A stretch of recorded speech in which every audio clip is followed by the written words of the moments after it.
Hey everyone, this is Ryan from Disc 3 showing off the new DLC for Dungeon Defenders, the Jester. She/he, which is a skin for the Jester. There's a boy skin. She's randomly generated tower defenses. That's what her her towers are. They're literally just randomly generated from a bunch of different things. One of them consists of an ogre, as you can see here. There's a couple ogres, three I think on here that are attacking the crystal, and everyone else on the map. It makes things more difficult, and not exactly sure why they made that ability because it's not really a helpful tool in the game to have an ogre on not your team. So that could be just an error, but this is the first night that the DLC is available, so I'm not surprised at all. Yeah, we just got destroyed that map. One of the cool things though about the Jester is that you can put down those boxes anywhere. You can put them down. They're just like tower defenses, but you can put them anywhere. You can put them right in front of the purple, and like I said, the cool thing about them is that they pop at the very beginning, and if you put them in the middle of the game, like if you're in the middle, like right now, if I put one down, they would all attack it. Every bad guy in the area would all go and attack it, and I think that's pretty cool because you could use that as a focus point to distract the enemy, to make them go one way instead of another. I think it's a very useful tool that maybe wasn't even thought of when they were creating the character. And when they destroy the present, because it's not popped yet, it does pop, and when it pops, it has the ability come out. And so far, every round I've played, I have yet to see an ogre pop out mid-game. Like, that one was not mid-game, that one was at the beginning. But that's a very useful tool to use throughout the game. I would also suggest using a melee weapon with the Jester, because your presents might not be doing any damage, because a lot of her presents are just pointless, and they can even just be mana. I've seen mana pop up, I've seen ogres, I've seen barricades, I've seen electric towers, and all of them are, not super useful, especially since you might not place them in the best of places. Like, you might put it like where I just put it. Putting a barricade there would be completely useless. But let's say, like, I don't know, like an electric tower or a friendly ogre pops out of there, that's gonna be perfect. And nothing came actually there. Actually, wait, a staff.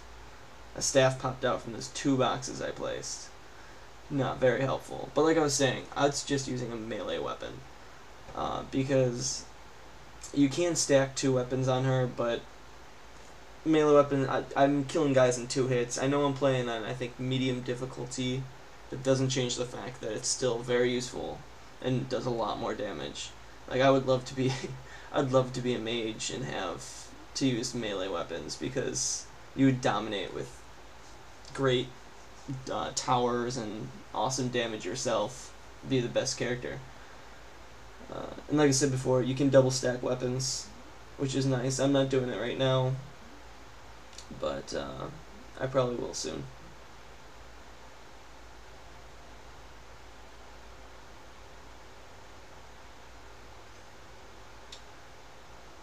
Now right now, we're kind of just putting boxes in random spots, because at this point, the randomness of it really gives like no opportunity for a strategy. Strategies are almost out of the question for this, because you can't just say, hey, I have a feeling that a barricade's gonna pop out of this one, because you're probably wrong. And if you do it near your crystal, it's probably gonna be an ogre, and you're probably screwed.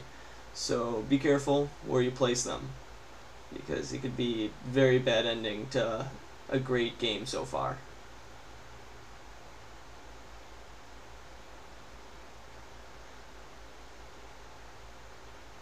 An upside, though, to the traps is how cheap they are. They cost 40 mana, which isn't much, and as it goes up, you get the much better and better presents, I guess. I'm sure you get better defenses, or more reliable defenses, which would be very nice.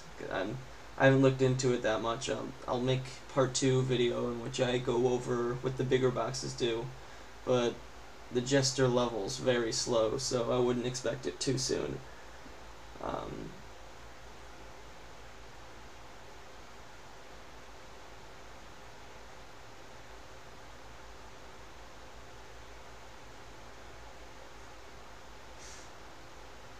we've been grouping up boxes this entire round. I guess the Jester wouldn't be too bad, especially if you have a Jester. I would definitely not do a whole Jester team, because we haven't even beat this round once yet. We've played it a couple times.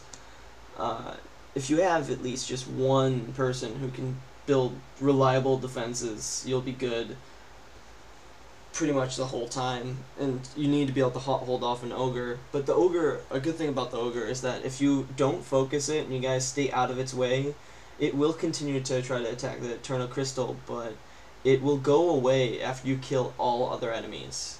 Like, it literally just dies. So that's an up to the bad situation.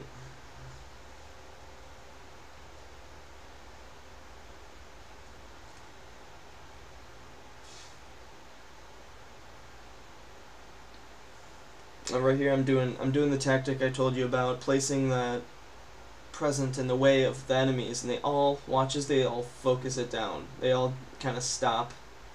See, even that guy who was looking like he was going to continue stopped and continued to just wail on that present.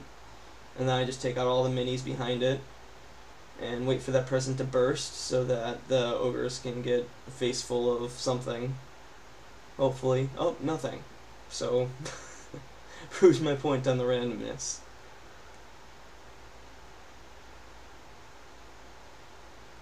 See, even as they were about to walk past it, but they still focused on that present.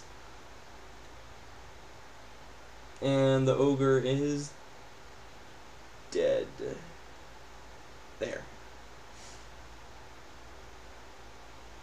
So that is an upside to it. That's it for today. I'll post a part 2 for sure. Thanks for coming to Disc 3.